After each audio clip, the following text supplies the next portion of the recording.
Assalamualaikum warahmatullahi wabarakatuh. Perkenalkan, nama saya Marina Tuljana, NPM 22082601440, blok tumbuh kembang. Di sini saya akan membawakan tentang gizi buruk. Baik, kita akan lihat gizi buruk secara definisi. Secara definisi adalah gizi buruk adalah kondisi akibat kekurangan zat gizi kronik ataupun akut, terutama energi dan protein, yang menyebabkan gangguan pertumbuhan, metabolisme, dan fungsi organ. Apa etiologinya? Yang pertama itu ada dari primer. Primer itu yang pertama bisa karena asupan tidak adekuat, di mana dia bisa kekurangan makanan, pemberian MPASI yang tidak sesuai, dan tidak tersedianya makanan bergizi. Etiologi secara sekundernya itu bisa penyakit penyerta seperti diare kronik, TB, infeksi HIV, penyakit kongenital atau metabolik, dan malabsorpsi. Faktor risikonya itu biasanya terjadi pada usia balita, dan ASI eksklusif yang tidak diberikan, MPASI tidak adekuat, kemiskinan, dan sanitasi buruk, kurangnya pengetahuan orang tua, dan anak dengan penyakit kronik atau cacat bawaan. Apa manifestasi dari gizi buruk? Itu yang pertama, secara umum dia bisa penurunan nafsu makan, lesu, berat badannya turun drastis, pertumbuhan terhambat, dan mudah sakit. Baru manifestasinya secara berdasarkan jenis, yang pertama itu ada marasmus. Penampilan wajah seperti orang tua, kurus, baru perubahan mental, cengeng, kulit kering, dingin, mengendur, dan keriput. Baru lemak subkutan menghilang sehingga turgor kulitnya berkurang.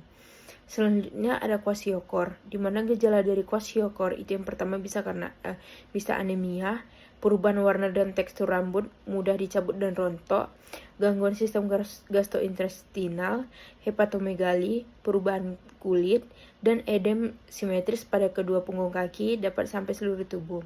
Baru yang terakhir ada marasmik dan kwashiorkor. Terdapat tanda dan gejala klinis marasmus dan kwashiorkor secara bersamaan. Pada pemeriksaan fisik, dia akan didapati yang pertama itu terlihat kurus, edem yang simetris, BB dan per TB-nya itu kurang dari -3 standar deviasi, lingkar lengan atasnya itu kurang dari 11,5 cm. Baru juga bisa rambut tipis dan mudah dicabut, kulit kering mengelupas, dermatitis, wajah cekung atau bengkak, denyut nadi dan tekanan darah yang bisa menurun, dan yang terakhir itu bisa dia tanda dehidrasi jika disertai dengan diare. Pemeriksaan penunjangnya itu yang pertama bisa dari darah lengkap. Darah lengkap biasanya dia bisa anemia karena disebabkan oleh infeksi. Baru elektrolit. Elektrolitnya itu bisa menyebabkan dia hipoglikemi sama hiponatremi. Baru KGD. Pada KGD-nya itu dia bisa hipoglikemi. Albumin serum di mana dia bisa menunjukkan hipoalbuminemia, dan mantung tes jika anak dicurigai TB. Tata laksana yang diberikan adalah dengan 10 langkah, yaitu yang pertama dengan mencegah dan mengatasi hipoglikemi, cegah dan mengatasi hipotermi, cegah dan mengatasi dehidrasi. Baru memperbaiki gangguan keseimbangan elektrolit, mengobati infeksi, memperbaiki kekurangan zat gizi mikro, memberikan makanan untuk stabilisasi, memberikan makanan tambahan untuk tumbuh kejarnya, memberikan stimulasi untuk tumbuh kembang, dan mempersiapkan untuk tindak lanjut di rumah. Apa komplikasi dari gizi buruk? Itu yang pertama ada bisa hipoglikemi, hipotermia, bisa shock, infeksi berat, gangguan elektrolit, gagal tumbuh, bahkan bisa kematian. Edukasi apa yang harus diberikan?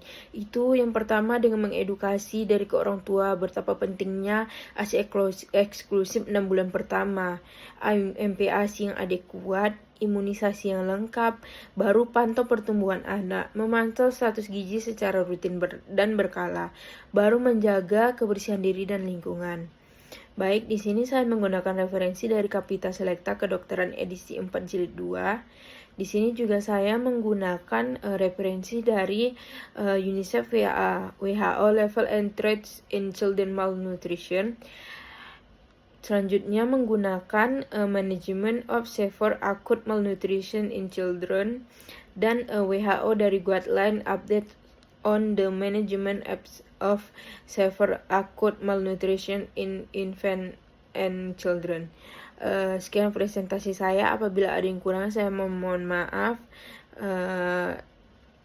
Dengan itu saya mengucapkan Assalamualaikum warahmatullahi wabarakatuh.